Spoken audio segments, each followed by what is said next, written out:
Well, we're in the late stages of November, which means we're in the state quarterfinals. 3 more wins will decide a state champion. And here to talk with us about it is Andy Hilton of Recruit757.com. Andy, it's been an interesting playoff so far, and now we're going to discuss the top 10 after 2 rounds of the playoffs. And we're going to start off with numbers 10 through number 7. 9 Cox eliminated. Kings Fork moves on. Norview moves on as well. Yes, we have 8 teams still alive in the playoffs. They happen to be our top 8 this week.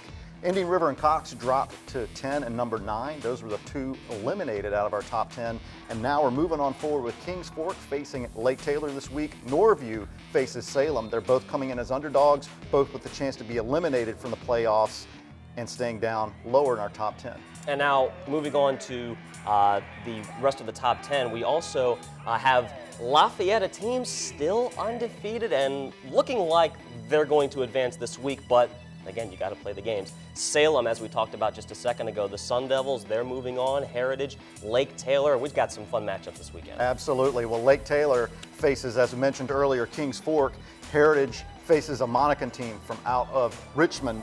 Salem gets a strong test. But again, these are the teams that are at the top of our top 10. They should be winning these games. They are the favorite in these games coming up, as is Lafayette with an undefeated season so far. And Lake Taylor, by the way, defeated Dinwiddie last year. Dinwiddie was the ones that eliminated the Titans, so Lake Taylor exacted a bit of revenge in that one, and it wasn't even close. Lake Taylor looking like, we've been saying it the last couple of weeks, they look like the favorites to at least make it to the state championship game. They are undefeated. This was another payback game for them this season. They paid back L.C. Bird, they paid back Dinwiddie. They're not looking ahead. They are looking game by game and winning big each week. Now we go to our final 2 teams, numbers 1 and number 2. No surprise, Oscar Smith and Ocean Lakes.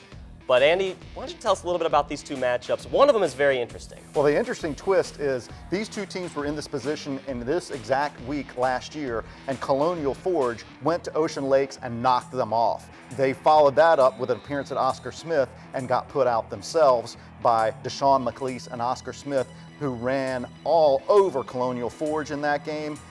Deshaun McLeese ran for 5 touchdowns last week against Cox. Expect it to be the Deshaun McLeese show again this week in Colonial Forge. It will be no surprise for them.